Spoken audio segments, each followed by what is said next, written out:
The air in the bank office felt cold, sterile. My son, Michael, slid the final document across the polished desk, his smile stretched thin. His wife, Sarah, leaned in, her voice dripping with fake patience. "It's just a formality, Eleanor," she cooed. "You know, so we can finally get Dad's legacy working for us." The way she said legacy made my blood run cold.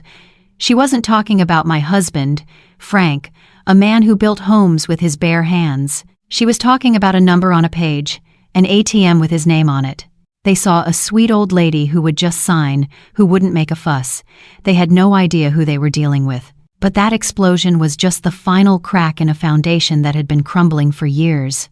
And the first hairline fracture appeared 2 months ago, right here in my own kitchen, over a pot of coffee that was still too hot to drink. My kitchen table is nothing fancy. It's a solid oak piece Frank, my late husband, bought at a garage sale 30 years ago and refinished himself. He used to say that a table wasn't just furniture, it was the heart of the house, the place where you paid the bills, helped with homework, and made the big decisions. That morning, I was just paying a water bill when my son, Michael, and his wife, Sarah, blew in like a gust of wind, all frantic energy and bright, flashing smiles that seemed too big for a Tuesday. "Mom, you are not going to believe the opportunity that just fell into our laps," Michael said, pacing back and forth in the small space between the counter and the table. He couldn't stand still, a bundle of nervous energy wrapped in a brand-name jacket that probably cost more than my monthly mortgage payment used to.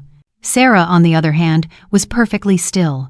She sat opposite me, her hands folded neatly on the table, a picture of calm, calculated confidence. She was the anchor, and my son was the kite dancing in her string. "What Michael means to say, Eleanor," she began, her voice smooth as silk, "is that we've found it, the thing that's going to set us up for life." I took a sip of my coffee. "Okay," I said slowly. "Spit it out." They launched into a pitch that sounded like it was ripped from one of those late-night infomercials. It was all buzzwords: proprietary software, artisan bakery logistics, ground floor investment. They painted a picture of a revolutionary new system that would streamline everything for high-end bakeries, from inventory to delivery. They claimed they had an exclusive chance to buy the franchise rights for the entire state. "Think about it, Mom," Michael said, his eyes wide. "Every croissant, every sourdough loaf, every cupcake from every fancy bakery in a 300-mile radius, we'd get a piece of it. This isn't just a business, it's a cash machine." A cash machine. The phrase hung in the air, smelling of cheap plastic and desperation.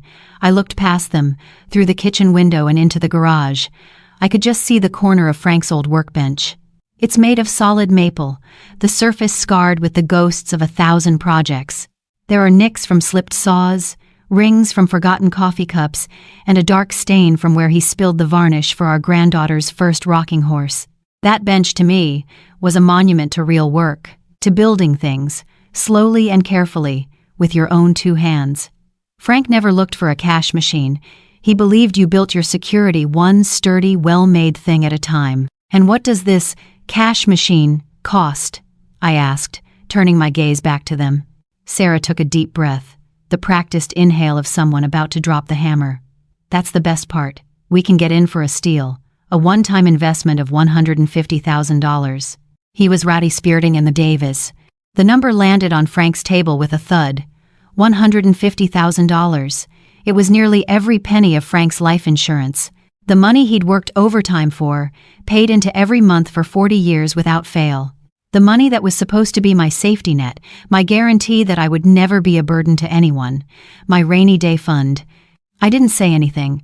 I just ran my thumb over a deep gouge in the tabletop, a mark left by one of Michael's childhood science projects.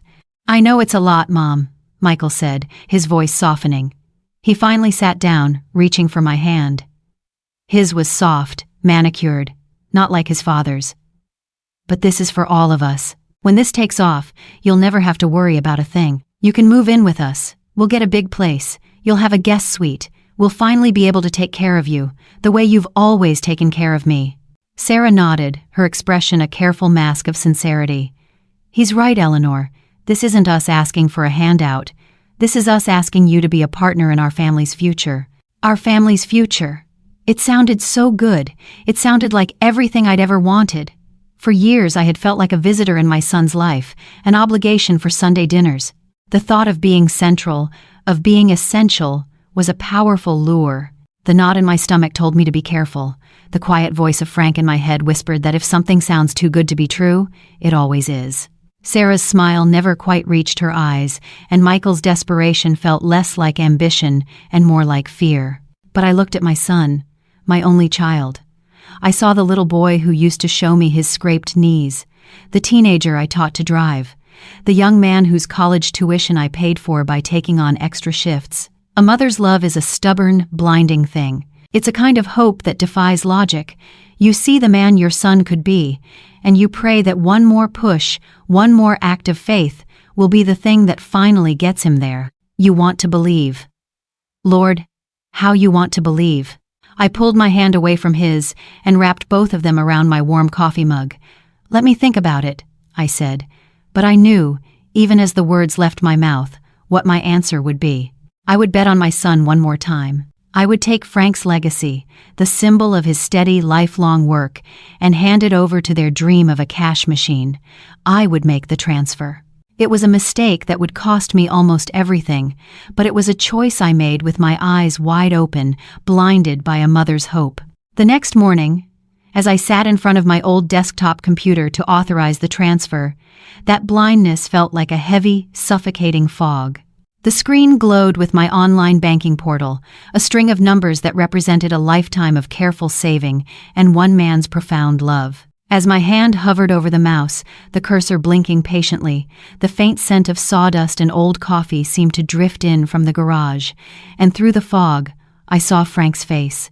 It wasn't a ghostly vision, nothing dramatic like that.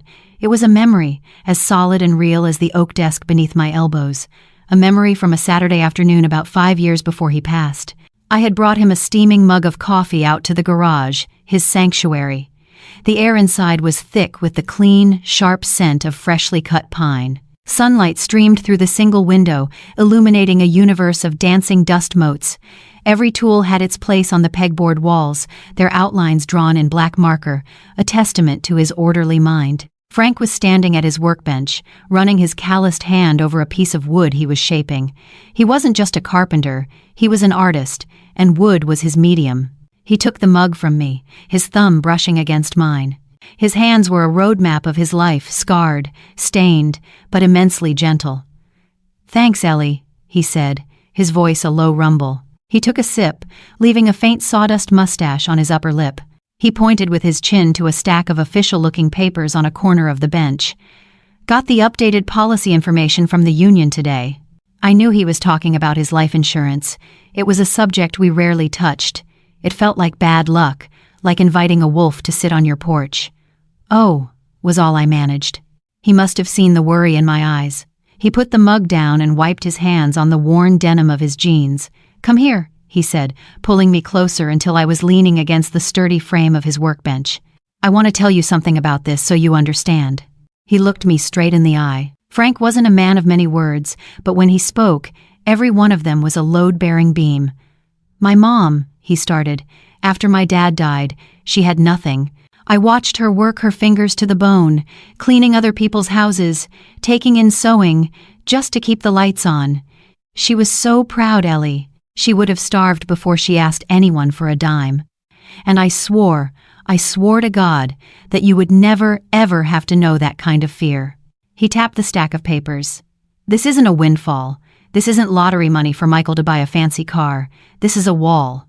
I'm building a wall, brick by brick, with every premium I pay. A wall to keep the storms out, long after I'm gone, so that you have a roof over your head that is yours, and food in your pantry that you bought, and the dignity of not having to ask for a single thing." He squeezed my hand, his grip firm and reassuring. "This is for your rainy days, Ellie, yours alone." The memory faded, leaving the cold glow of the monitor in its place. "Yours alone." His words echoed in the silent room. A wall to keep the storms out. And here I was, about to hand my son a sledgehammer and let him take the first swing. I could feel the betrayal in my own chest, a dull ache that felt like I was letting Frank down, breaking a sacred promise. I was taking his lifetime of hard work, the very symbol of his love and protection, and feeding it into a cash machine. But then I saw Michael's face in my mind, his hopeful, desperate eyes. My son, Frank's son. Maybe this was a different kind of storm. Maybe a father's legacy wasn't just about protecting his wife, but also about giving his son a chance to finally become the man he was meant to be. Maybe Frank would understand that. Maybe this was one last investment in our boy. I took a deep, shuddering breath. I positioned the cursor over the Confirm Transfer button. My finger trembled as I clicked. The screen refreshed, and a green checkmark appeared. Your transfer of $150,000 has been successfully completed. The number in my savings account, a number that had been my comfort and my security for years, vanished. It was replaced by a figure so small it barely registered. I felt hollowed out, as if a part of my own foundation had just been carted away. All I had left was that blinding, stubborn hope, and I prayed, with everything I had, that it would be enough. For the next 3 weeks, that hope was all I lived on. I clung to it like a life raft in a silent ocean. The successful transfer notification was followed by nothing. Not a single call from Michael to celebrate, not a text from Sarah with an update. The silence was a heavy, smothering blanket. I'd call, and Michael would be rushed, always in a meeting or about to hop on a conference call. He'd say things were amazing and moving fast, but the details were as thin as fog. I told myself this was just the chaos of a startup. I told myself they were busy. I repeated these lies to myself every morning, a mantra against the growing chill of doubt. Then, one Thursday afternoon, the phone rang. It was Michael. My heart leaped. Finally, some news. "Hey, Mom," he said, his voice cheerful and breezy. "You busy? Sarah and I have a huge last-minute meeting with an investor across town, and we're in a real bind. There's a delivery coming to the house, and we can't miss it. Could you possibly pop over and wait for it? I'd be forever in your debt." It wasn't a call to share good news. It was a call to ask for a favor. I was still useful, just not as an investor to be updated, but as a free house sitter. "Of course, dear," I said, my voice betraying none of the sudden weight in my stomach. "I'll head over now." Their house was a world away from mine. Where my home is filled with warm wood, mismatched furniture, and stacks of old books, theirs was a magazine spread of cool grays, sharp angles, and gleaming chrome. It was beautiful and minimalist, but it felt like living inside a computer. There wasn't a single photograph on the walls. On the gleaming white quartz countertop was a note written on a crisp sheet of paper. "Eleanor delivery is between 2 and 4. Please make sure you use the coaster for your coffee. Thanks, S." I looked at the mug of coffee I had brought with me and placed it back in my purse. The delivery arrived at 3:15. It wasn't office supplies or bakery equipment. It was a sleek, white box containing something called a smart home hub. I was still staring at it when Michael came home, whistling. "Oh, awesome, it's here," he said, grabbing the box like a kid on Christmas morning. "This thing is going to be amazing for the home office. Total game changer." He started pulling out cords and components, his brow furrowed in concentration. He glanced at the multi-page instruction booklet and shoved it in my direction. "Hey, Mom, could you be my co-pilot? You read the old-fashioned paper instructions out loud, and I'll do the tech stuff." My eyes glaze over with these things. The condescension was so casual, so ingrained, he didn't even notice it. I, the woman who had managed a household budget down to the penny for 40 years, was relegated to reading instructions like a child learning her ABCs, but I just smiled and opened the booklet. "All right, Captain," I said. "Step 1. Plug the power adapter into the device, and then into a wall outlet." I watched as he fumbled with the cords. He plugged it in, and the device chimed to life, a circle of colored lights spinning on its surface. "Okay," he said, pulling out his phone. "Now I just need to sync it to the Wi-Fi." I read the next few steps, my voice a steady monotone. He tapped at his phone, muttering under his breath, "Come on, connect." He was so focused on his own screen that he didn't notice what was happening on the hub's small circular display. It lit up, and a message appeared, searching for devices. Device found, Sarah's iPhone. "Ah, got it," he said, thinking it was his phone. He tapped another button, and the hub chimed again. Syncing, sync complete. And then the screen came to life. It was a dashboard of notifications, pulled directly from Sarah's phone. A calendar reminder for yoga, 6 p.m., a text from someone named Jenna about brunch, and then another notification slid into view. It had a little greenhouse icon next to it. It was from an app I recognized from TV commercials, Zillow. My breath caught in my throat. The words were crisp, clear, and utterly devastating. "Offer accepted. Congratulations on your new lake house." The world went silent. The sound of the air conditioner, the ticking of the minimalist clock on the wall, Michael's breathing, it all faded away. The only thing that existed was that sentence, glowing in cheerful, optimistic blue. A lake house. Not a business, not a franchise, a vacation home. Frank's wall, the one he built to keep the storms away from me, had been torn down and reassembled into a lakeside palace for them. The rain was here, and I was standing in it, completely unprotected. My hands were gripping the instruction manual so tightly that the glossy paper was crinkling into a ball. I could feel the blood pounding in my ears. The hope I had been nurturing for 3 weeks didn't just die. It was murdered, right there on that cold, white countertop, and in its place, something else was born. Something cold, hard, and clear as ice. "Damn it," Michael muttered. "That's Sarah's phone. Let me switch it." He tapped a few more times on his screen. The Zillow notification vanished, replaced by Michael's own boring calendar. He finally looked up at me, completely oblivious. "Okay, now we're in business. What's the next step, Mom?" I looked at my son, this stranger, with my son's face fiddling with his new toy, bought with his father's legacy. The boy I had protected, the man I had enabled, was gone. In his place was a thief who had stolen not just my money, but my faith. The grief was so immense it felt like it would split me in two, but there were no tears. Tears were a luxury I could no longer afford. From now on, every action had to be a tactic, every word, a strategy. I slowly, deliberately, folded the crumpled instruction manual and placed it on the counter. My voice, when it came out, was terrifyingly calm. "That's very clever, dear," I said. "You've got it from here. I should be getting home now." He barely looked up. "Okay, Mom. Thanks again. Drive safe." I walked out of that house, my back straight, my steps even. The loving, hopeful mother had died in that kitchen. In her place walked a woman with a broken heart and a steel spine. The game had changed. They just didn't know it yet. And for them to remain in the dark, I had to become the best actress of my 67 years.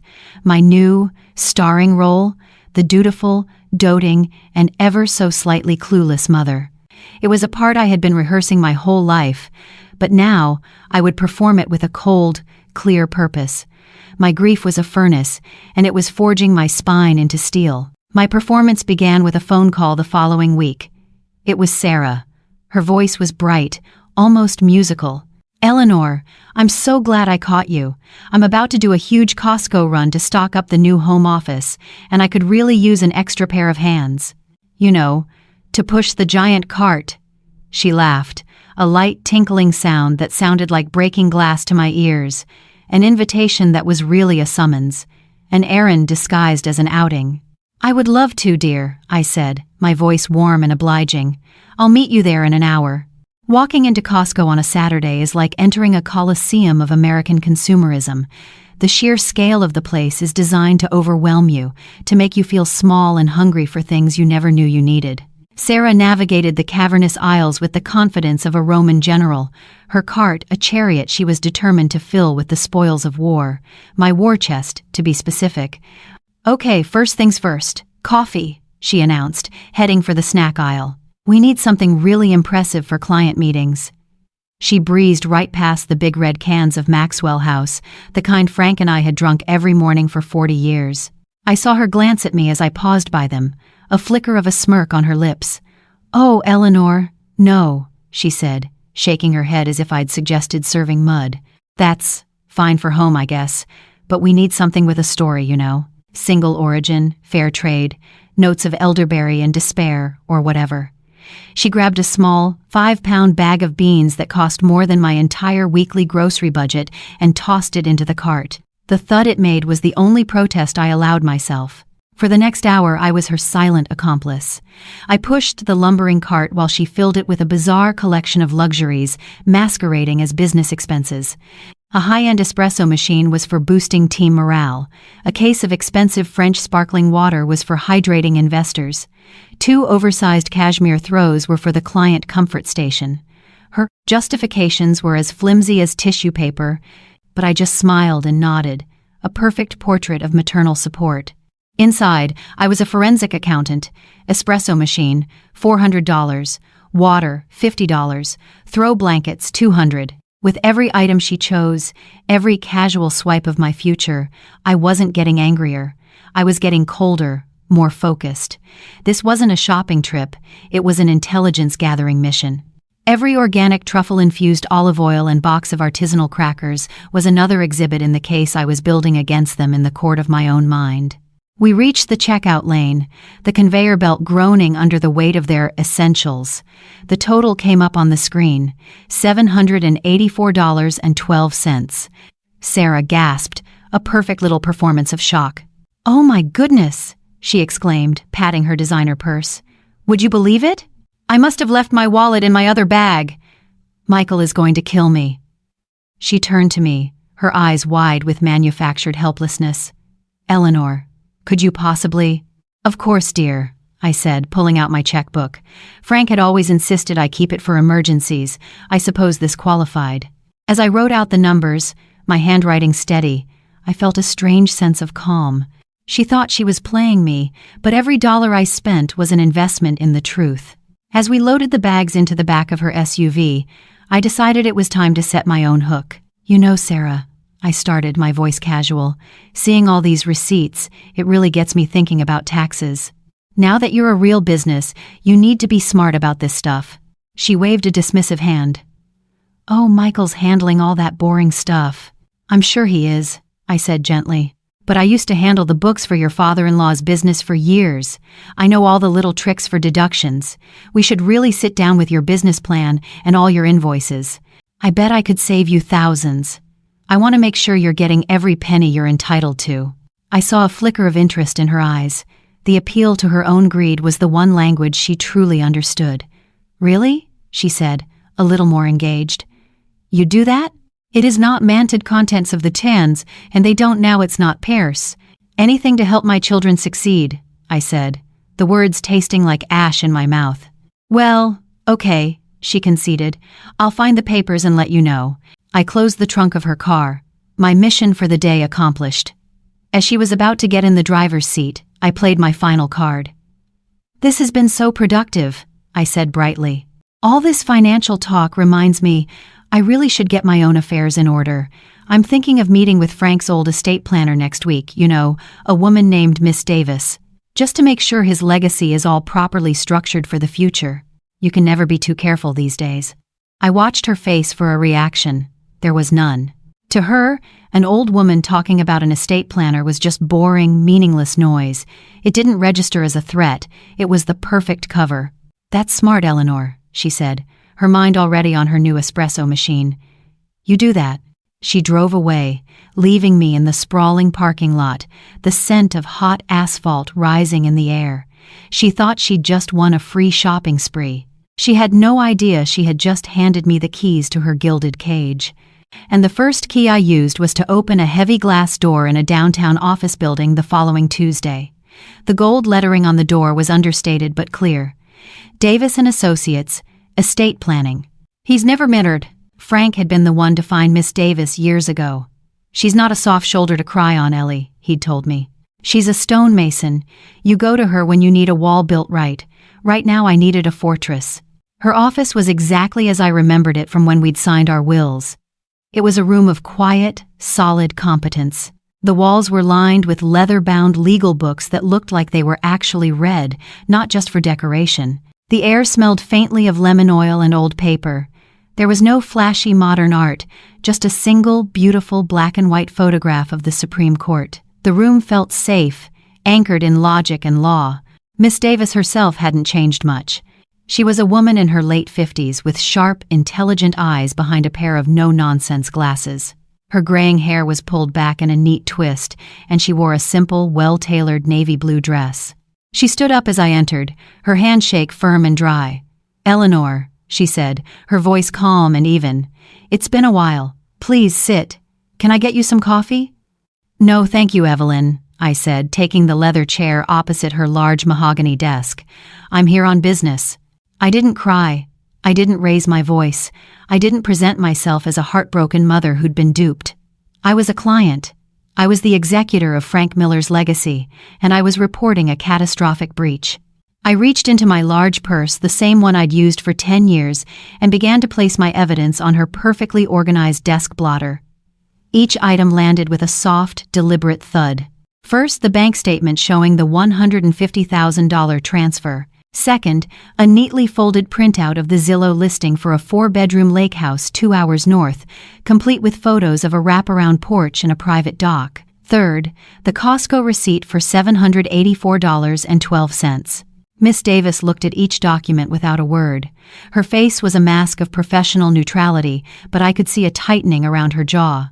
She picked up the Costco receipt, her eyes scanning the list of items: cashmere throws, French sparkling water, an espresso machine. She placed it back on the desk, as if it were a piece of contaminated evidence. "Tell me everything," she said. So I did. I told her about the artisan bakery pitch. I told her about the smart hub and the Zillow notification. I told her about the condescending trip to Costco, and I told her about Frank. I described his workbench, the calluses on his hands, the quiet pride he took in his work. "My husband was a man who believed you built your security with your own 2 hands, I explained, my voice steady. He called that insurance policy a wall he was building to protect me from the storms. My son and his wife have taken the bricks from that wall and are building themselves a summer cottage." When I finished, the silence in the room was as solid as the desk between us. Miss Davis leaned back in her chair, her fingertips pressed together. She didn't offer me platitudes or tell me what a shame it was. She looked at me with a profound, almost weary understanding. "Eleanor," she said finally, her voice low and firm, "in my 30 years of practice, I have learned one immutable truth. Entitlement is a disease, and money is the fever it feeds on. Your son is very sick." She leaned forward, her eyes locking with mine. "Our job now is to cut off the fever. We are going to quarantine the assets." It was the most beautiful sentence I had ever heard. "What do you mean?" I asked. "Your son and his wife see you as a resource, an institution. The Bank of Mom," she said, a flicker of dry humor in her eyes. "An institution with unlimited, unconditional liquidity. We are going to change that. We're not just closing your accounts, we're going to move the entire treasury into Fort Knox." She explained the plan. It was simple, elegant, and ruthless. We would establish something called the Frank T. Miller Legacy Trust. It would be an irrevocable trust, meaning once the assets were in it, they couldn't be taken out without a court order and an act of God. I would be the sole trustee. The trust's stated purpose would be to provide for my health, welfare, and maintenance for the rest of my life. Upon my passing, what was left would be distributed according to terms we would set. Terms that could be conditional. "This document," she said, tapping a pen on a fresh legal pad, "becomes the new law. It supersedes any verbal promises you made. It protects Frank's legacy from your son's ambitions. It protects you from your own good heart." I felt a wave of relief so powerful it almost made me dizzy. I wasn't alone anymore. I had a stonemason, and she was handing me a blueprint and a trowel. For the next hour, we planned. She mapped out the strategy for the final confrontation with the precision of a military general. I would play my part, the loving mother, for a little while longer. I would wait for their next inevitable request for money, and when it came, I would agree, but on my terms. I would insist the final transfer happen in person, at the bank, with a bank officer present to witness the paperwork. That officer, of course, would be her. As I stood up to leave, the legal documents tucked securely in my purse, I felt a pang of deep, profound sadness. This was my son, my little boy, and here I was, drawing up legal battle plans against him. It was a tragedy, but it was no longer my tragedy alone. "Thank you, Evelyn," I said, my voice thick with an emotion I hadn't allowed myself to feel until now. She walked me to the door, placing a firm, reassuring hand on my shoulder. "Frank was a smart man, Eleanor," she said. "He knew the value of a strong foundation. We're just reinforcing the one he already built." I walked out of that office and into the bright afternoon sun, my shoulders a little straighter, my step a little lighter. The dutiful mother-in-law was still my costume, but underneath, I was no longer just an actress. I was the architect of what was to come. But an architect needs the client to request the final blueprint, and I knew I wouldn't have to wait long. An empty stomach always growls for more. For the next 2 weeks, I lived in a state of quiet, hyper-aware patience. On the outside, I went about my life. I tended to my garden, I went to the grocery store, I paid my bills. But on the inside, I was a general preparing for battle. I gathered my supplies, which in this case were my memories, my resolve, and the crisp, heavy legal documents that Miss Davis had prepared. The trust was now a legal entity, a silent, waiting fortress. One afternoon, I found myself in the garage, drawn there by an urge I couldn't explain. I ran my hand over Frank's workbench, the solid maple cool beneath my palm. I began to organize his tools, not because they were messy. Frank was never messy, but because the simple, physical act of putting things in their proper place was calming. I picked up a hand plane, its wooden handle worn smooth and dark from the grip of his hand. It was heavy, balanced, a tool made for shaping and smoothing, for taking something rough and making it true. I was holding it, feeling the satisfying weight of it in my hands, when the phone buzzed in the pocket of my apron. I knew, before I even looked at the screen, who it was. I let it ring 3 times before answering, just to let the silence do a little of the work for me. "Hello?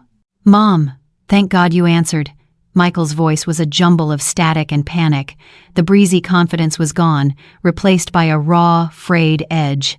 "Mom, we have a problem. A big one." I feigned a gentle, maternal concern. "Michael, what is it? You sound terrible."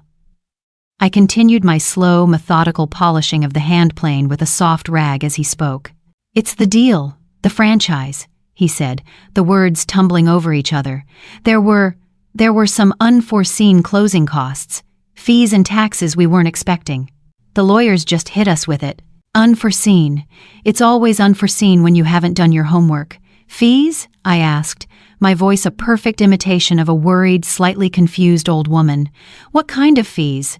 "I don't know, Mom, legal stuff. Permitting, state registration. It's a bunch of jargon, but the bottom line is, we're short. We're $25,000 short." There it was, the final number. I pictured him and Sarah, sitting in their cold, minimalist living room, realizing the down payment and the Costco sprees and the deposit on their precious lake house had left them high and dry. I could almost hear the frantic calculations, the whispered arguments, and the final, inevitable conclusion. "Let's go back to the well one more time. 25,000? I let out a long, shaky sigh. "Oh, Michael, that's an awful lot of money." "I don't know. After the first investment, things are very tight." I let the silence hang in the air, a heavy, uncomfortable weight. I wanted him to squirm in it. I wanted him to feel, just for a moment, the panic that I had been living with for weeks. "I know, Mom, I know," he pleaded, his voice cracking. "I hate to ask, but we're at the finish line. If we don't have the funds in escrow by Friday, the whole deal falls through. We lose everything. Everything you invested, it'll all be for nothing." He was trying to make me a hostage to my own generosity. It was a classic, cruel tactic, and the old me would have buckled under the weight of that guilt, but the new me just felt a cold, clear pity. He wasn't worried about my investment. He was worried about losing the Zillow prize he'd already promised his wife. I let out another long-suffering sigh, the sound of a loving mother reaching the end of her rope. "All right, Michael. All right," I said, my voice trembling slightly. I was rather proud of that touch. "If it's really do or die, I'll help you, but this is it. This is the absolute last of it. Frank's money is gone after this." A wave of audible relief washed through the phone. "Oh, Mom, thank you. You're a lifesaver. I promise you won't regret this. I'll pay it all back, every cent." "But there's a problem," I cut in, my tone shifting from weary to worried. "I called the bank to ask about a transfer this large, and they're being incredibly difficult." "Difficult? What do you mean?" he asked, a new edge of impatience in his voice. "Well, for an amount over 10,000, they said it's a whole new set of rules, something about the Patriot Act and all these new anti-fraud laws. They said because of the size of the withdrawal and my age, they were very patronizing, Michael. They said we all have to be there, in person. to sign the final papers. All of us? Yes, I said, sounding apologetic. You, me, and Sarah, since her name is on the business filings too. And they absolutely insisted that a senior bank officer has to be present to witness the signatures and authorize the funds. It's ridiculous, but they won't budge. I held my breath. The lie was so perfectly constructed, a beautiful cage woven from bureaucratic red tape. It was plausible, inconvenient, and completely non-negotiable, with the blame placed squarely on the big, faceless bank. Michael let out an exasperated sigh, but it was the sigh of a man who sees an annoying but necessary hurdle between him and the finish line. He didn't question it. He didn't suspect a thing. He was too focused on the money. A bank officer? Fine, whatever. Whatever they want, as long as we walk out of there with a check. Just tell me when. The hand plane in my hand felt cool and solid. A tool for making things right. I'll call my contact there and set it up, I said. How is Friday morning? 10 o'clock? Friday at 10 is perfect, he said, his voice once again filled with relief. Thanks, Mom. You really saved us. I'll do anything for my family, I said. We hung up. I placed the hand plane back in its exact spot on Frank's workbench. The final blueprint was approved. The trap was set. All that was left was for the mice to arrive. And on Friday morning at precisely 10 o'clock, they did. I was already seated in the bank's conference room when they were shown in. It was a room designed to project an aura of quiet, unshakable wealth, with a polished mahogany table that reflected the grim fluorescent lights above. I had chosen my seat carefully, with my back to the wall, facing the door. Miss Davis, my stonemason, sat to my right, a slim leather portfolio in front of her. She looked every bit the senior bank officer I had promised, her navy blue dress a uniform of quiet authority. Michael and Sarah entered, a little breathless, a little too eager. They were dressed for what they thought was the closing of a major deal. Michael was in a suit that was a size too tight in the shoulders, and Sarah wore a bright red dress that seemed to shout in the quiet room. Their eyes scanned the table, looking for the check, the transfer slips, the prize at the end of the hunt. Mom, you're here early, Michael said, forcing a cheerful tone. He nodded at Miss Davis. And you must be the officer handling this. Thanks for seeing us on such short notice. Of course, Miss, Davis said, her voice smooth and neutral. She did not smile. Please, have a seat. We just have a few formalities to get through. I'll need to see both of your driver's licenses. The air of impatience was immediate. Sarah's perfectly manicured fingers started a restless tap-tap-tap on the mahogany table as Miss Davis slowly, deliberately examined their IDs. She had them sign a visitor's log. She adjusted her glasses and opened her portfolio, taking out a single, thick sheet of paper. Every movement was precise, unhurried, a small, quiet act of psychological warfare. I remained silent, my hands folded calmly in my lap, an observer at a play I had written. Okay, Michael said finally, the cheerfulness gone from his voice. We're all here. Can we get this done? We have another appointment. Miss Davis slid the single document to the center of the table. It wasn't a check. It wasn't a transfer form. It was a legal notice. Michael reached for it, his eagerness getting the better of him. Before his fingers could touch the paper, I spoke. My voice cut through the sterile air, quiet but absolute. There's been a change of plans. They both froze, their heads snapping towards me. Sarah's polite mask flickered. Michael looked confused, like a child who'd had a toy snatched from his hands. I reached into my purse and took out my tablet. I swiped the screen on, the display glowing to life. I placed it gently on the table and slid it across the polished surface until it was directly in front of them. On the screen was the Zillow listing. A beautiful, sprawling 4-bedroom house nestled in a grove of pine trees, a wraparound porch overlooking a serene blue lake. And splashed across the main photograph, in a bold red banner, was a single word: sold. Silence. A thick, heavy silence that swallowed the air in the room. Sarah stared at the screen, her mouth a thin, hard line. Michael's face, which had been flushed with anticipation, was rapidly turning the color of chalk. What is this? Sarah asked, her voice a dangerous whisper. It's your lake house, I said, my voice even and calm. I just wanted to say, congratulations. Mom, I "I can explain," Michael stammered, his eyes darting from the tablet to my face and back again. He looked trapped, a deer in the headlights of a truth he could no longer outrun. "No," I said, and the single word held all the weight of my broken heart and my newfound steel. "You can't." That was Miss Davis's cue. She leaned forward, a general taking command of the field. "What your mother means," she said, her voice now crisp with legal authority, "is that the circumstances under which you solicited your initial investment have changed dramatically." She let that hang in the air for a moment before continuing. "As of 3 days ago, all assets previously held in the estate of Franklin T. Miller, including the remaining balance of his life insurance policy, have been legally and irrevocably transferred into a new entity, the Frank T. Miller Legacy Trust." Michael looked utterly bewildered. "A trust? What are you talking about?" "The trust," Miss Davis continued, ignoring him and directing her words to the both of them, "is a legally binding entity designed to execute your father's final wishes. Its sole stated purpose is to provide for the health, welfare, and maintenance of Eleanor Miller for the remainder of her natural life. She is the sole trustee and the sole beneficiary. The trust is, for all intents and purposes, a financial fortress. It is firewalled from any and all external claims or solicitations." She paused, letting the weight of her words sink in. "Therefore, there will be no $25,000 transfer today, or any other day.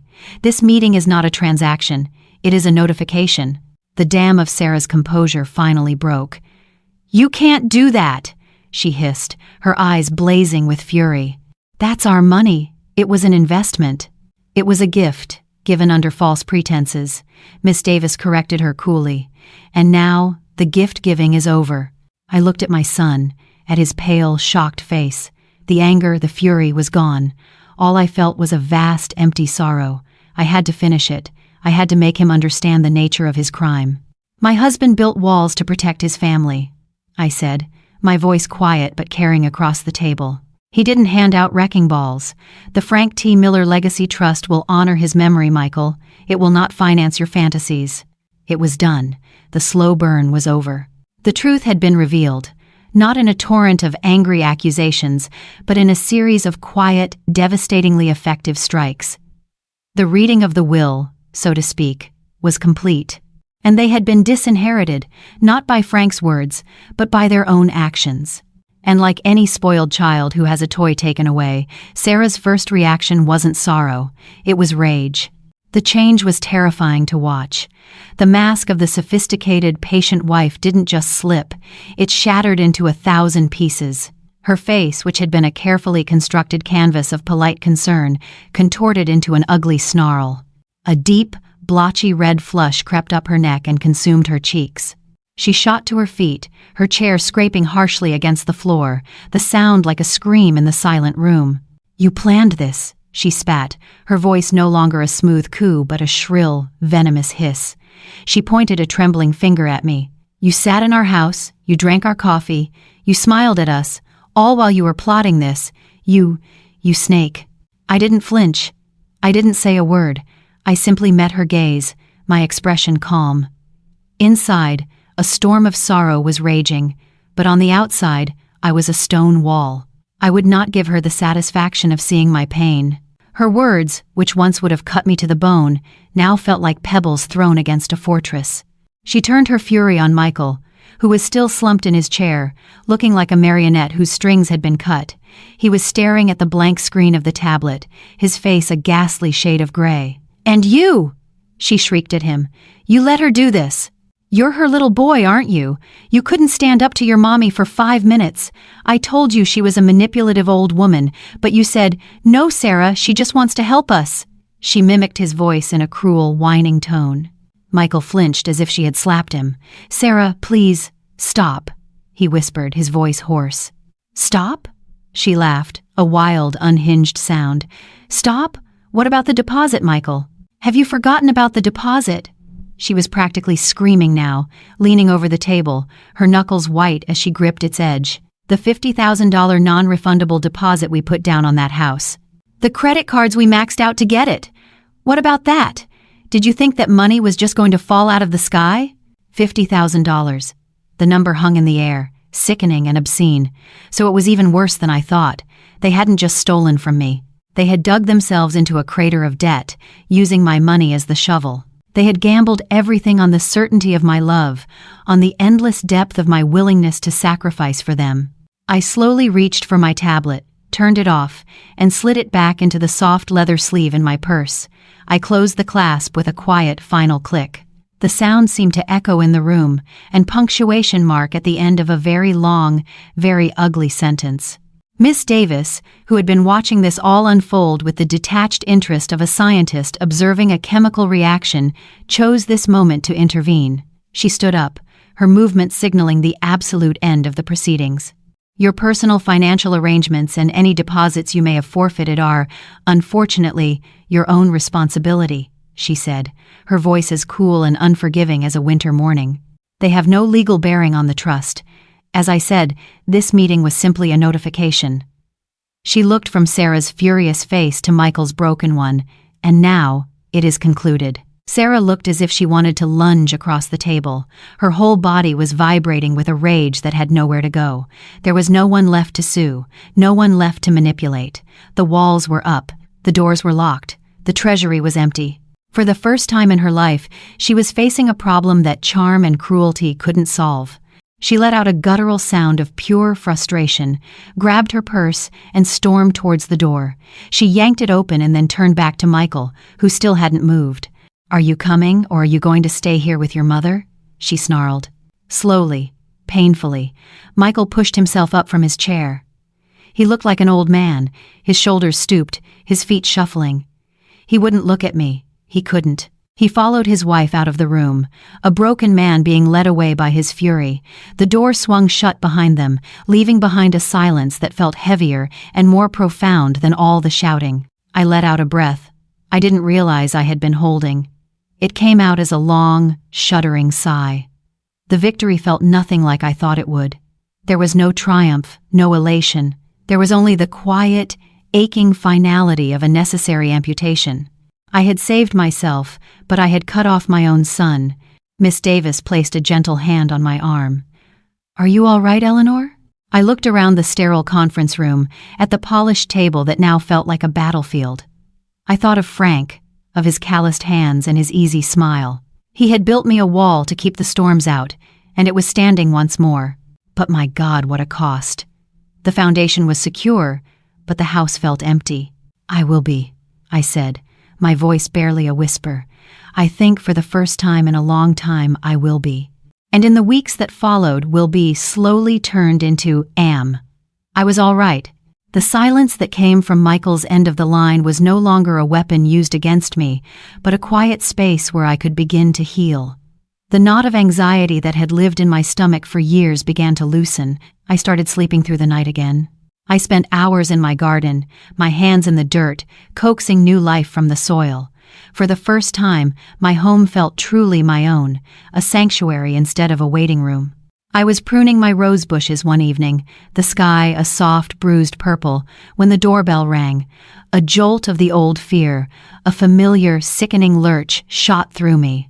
It was a reflex, the muscle memory of 1,000 panicked phone calls in manufactured crises. I wiped my earthy hands on my apron, took a deep breath, and opened the door. It was Michael. Alone. My son, who had stood in a bank conference room in a suit that was too tight, now stood on my porch in a faded polo shirt and wrinkled khakis. He looked diminished. The cocksure bravado was gone, replaced by a deep, weary exhaustion. There were dark, hollowed-out circles under his eyes, and he had lost weight. He looked older, smaller, and he couldn't quite meet my gaze. His eyes were fixed on a crack in the welcome mat. For a long moment, neither of us spoke. The only sounds were the chirping of crickets and the distant hum of traffic. Finally, I stepped aside. "Hello, Michael," I said, my voice even. "You should come in." He shuffled past me into the living room, a room he hadn't set foot in for years. He always preferred the kitchen, the room where the deals were made. He stood awkwardly in the center of the room, his hands shoved deep into his pockets, looking like a stranger. "Sarah left," he said, not as an accusation, just a flat statement of fact. She packed her bags the day after the bank meeting, said she didn't sign up to be married to a failure. I simply nodded, offering no sympathy and no judgment. I sat in my favorite armchair, the one by the window, and waited. This was his visit. He had to be the one to build the bridge, or burn what was left of it. He finally sank onto the edge of the sofa, his back ramrod straight. He took a deep breath and looked up, and for the first time, his eyes met mine. They were red-rimmed and filled with a shame so profound it was almost painful to look at. "I didn't come here to ask for anything," he said, his voice quiet and raspy. "I came here to apologize." He struggled with the word, as if it were a foreign language. What I did, was wrong. There's no excuse for it." He looked down at his hands, turning them over as if seeing them for the first time.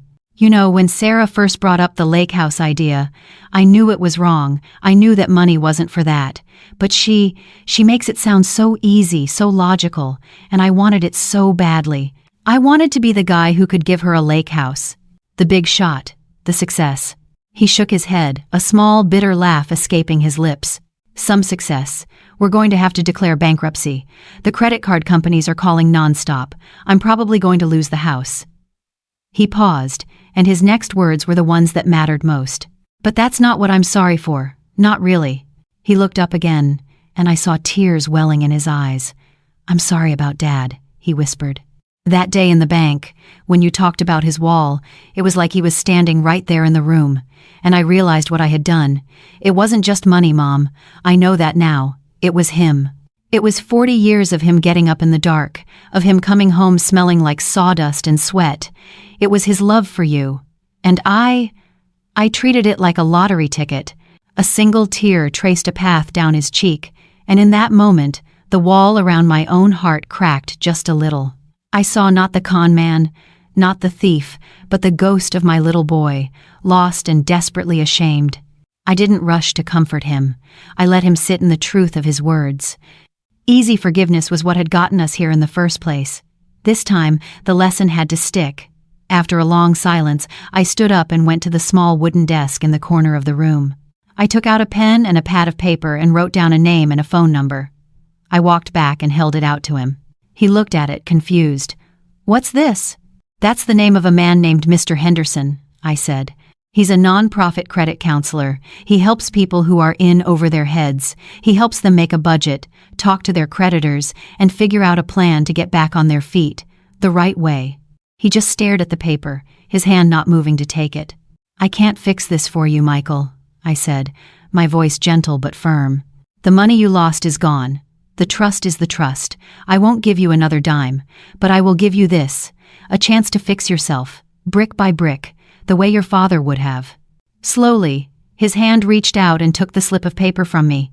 He folded it carefully, reverently, as if it were the most valuable thing he had ever held.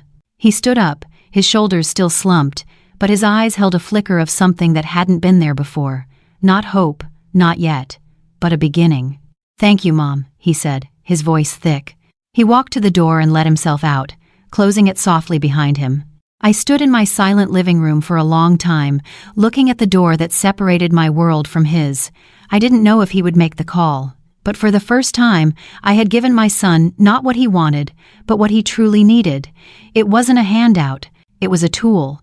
And for the first time in his adult life, it was up to him to start building. 6 months passed.